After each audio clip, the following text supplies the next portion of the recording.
guys, Demarco here with Strength with a Purpose. Gonna run through the kettlebell deadlift with you today. So in its own right, the deadlift is a great exercise. We use it in all of our programs for all of our clients. The only thing that really changes is just the tool that we use. We start pretty much everybody with a kettlebell, and those that are interested in the barbell, they have the mobility and the core strength and proprioception to be able to do so. We move them onto the barbell, particularly if they want to do a strength competition or something. But in its own right, kettlebell deadlift is a great exercise. But one of our goals with this is to teach you this movement as well as use it as a vehicle to teach you the kettlebell swing, which is going to be the next video that we do in this series. So the big thing with the deadlift is, I'm sure you guys have all heard, lift with your legs, not your back. That's really the main thing here. The one thing I would say to add would be also your hips. So it's really your hips and your legs that are lifting the weight, not just bending down and using your lower back to lift the weight up, because it will end up in you getting hurt. I can speak from experience. So the big thing is, when we teach the movement, we like to start from the ground up. Start up with a really strong foundation and literally just work your way up the chain and make sure you're strong from the ground all the way up to the top, okay? So the first thing you're gonna do, take about a shoulder width stance. Stance is gonna vary from person to person, but for everybody, start off with a shoulder width stance. Turn the toes at about, say, 15 to 20 degrees. So stepping over the bell like so. The big mistake people will make, a lot of people will step away from the belt and they'll be a little bit too far away, and it's going to make the exercise harder, because if you're having to go here, grab the weight, notice how that weight's going to then come to you and it's going to throw off your center of gravity. So you want to shorten the lever arm as much as you can, stand directly over that weight. That way the kettlebell, ideally, and the barbell as well, travels mostly a straight line on its way up into your lockout position. So from there, we're going to work our way from the ground up. So focus on your feet at first.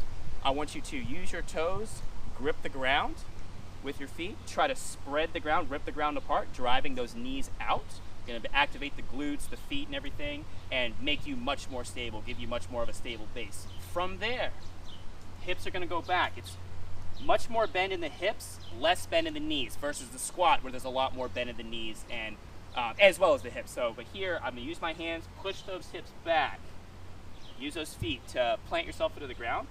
I'm going to grab that kettlebell, and as I'm driving the knees out, the next thing you're going to focus on is breathing and bracing and squeezing. So it's all about tension. We want to lock everything in. We don't want any movement in the lower back. So once you're set up, push the hips back, grab the kettlebell. I'm going to take a nasal breath in. Once I do that, I'm going to squeeze my abs hard, act as if Mike Tyson's about to punch me in the stomach. I'm then going to try to break the kettlebell, and by doing that, I'm going to pull my shoulders down, activating my lats, giving me much more trunk stability, and that's going to set me up for a very strong, pain-free deadlift, okay? So, just to recap, grip the ground, rip it apart, hips back,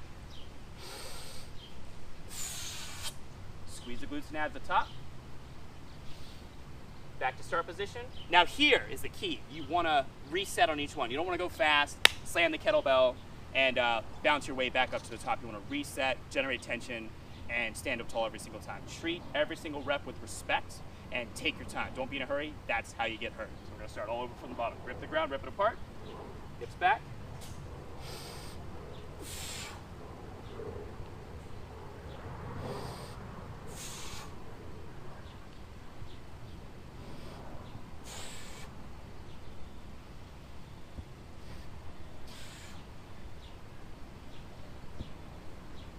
All right, those are the basics of the deadlift.